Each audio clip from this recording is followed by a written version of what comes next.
मैं Shashank Sharma GT news में आपका हार्दिक स्वागत करता हूं। आज हम आपको सहजवान क्षेत्र की वो हकीकत से रूबरू कराएंगे जिसका नाम ऑटो पर आते ही क्षेत्र में दहशत का माहौल हो जाता है। एक तरफ योगी सरकार ने भले ही विकास दुबे जैसे खूंखार अपराधियों को पीतल भरकर यमराज से मिला दिया हो, मगर ये खूंखार अपराधी अपने आप को विकास दुबे ही मानता है। इसका कहना है कि आतंक का दूसरा नाम विकास दुबे था तो मैं हूं सहजवान का विकास दुबे। अब इस अपराधी के चर्चे सरेआम हो चुके हैं। इसका नाम है देवेंद्र। इसको यूं ही विकास दुबे नहीं कहते।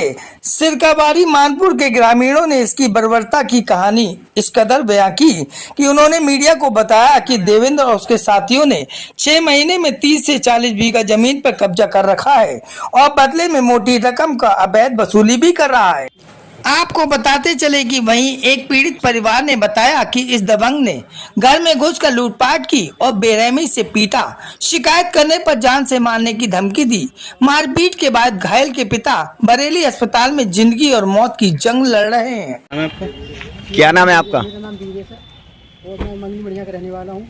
मेरे साथ रात में मुझे वहाँ पर मेरे पापा वो मुझे बहुत पीटा था और मेरे पापा गंभीर हालत में बरेली भर्ती है एडमिट है। तो मेरी यहाँ पर कोई कार्रवाई नहीं हो रही। मेरे किसने पीटा? मेरे जयशंकर का लड़का है देवेंद्र।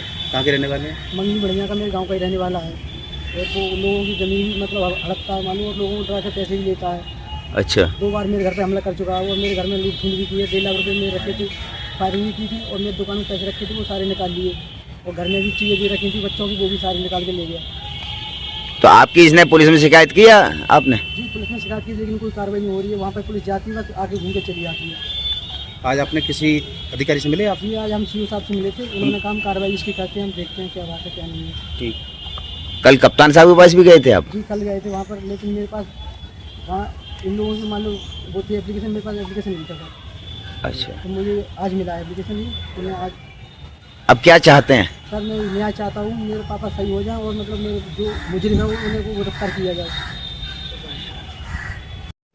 अब हम आपको इसके इतिहास के बारे में बताते हैं। स्थानीय ग्रामीण की माने तो 650 बीघा जमीन पर अवैध कब्जा कर खेती जोत रहा है। अवैध शराब की तस्करी भी करता है। विधवा महिलाओं की जमीन पर अवैध कब्जा कर ठगी करता है।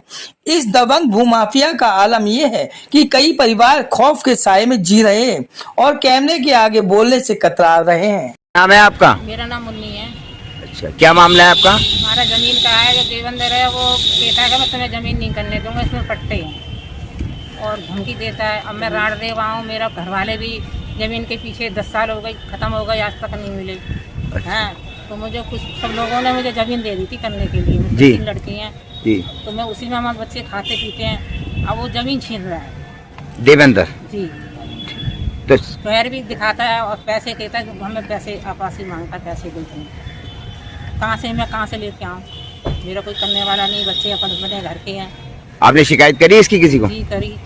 कोई कार्रवाई हुई? अभी तो कोई कार्रवाई नहीं हुई। आपको बताते चले कि योगी सरकार ने बड़े से बड़े माफियाओं को यमराज से मिला दिया है या फिर सलाखों के पीछे कर दिया है। कई माफिया तो एनकाउंटर में ढेर हो गए हैं। ये दबंग माफिया किसके संरक्षण में फल फूल रहा है?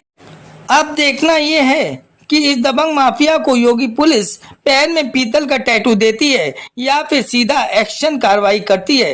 ये तो आने वाला वक्त ही बताएगा। बदायूं सहजवान से योगेंद्र उपाध्याय की रिपोर्ट। आप हमारे साथ बने रहें और देखते रहें जीटी न्यूज, सच्चाई हर कीमत पर।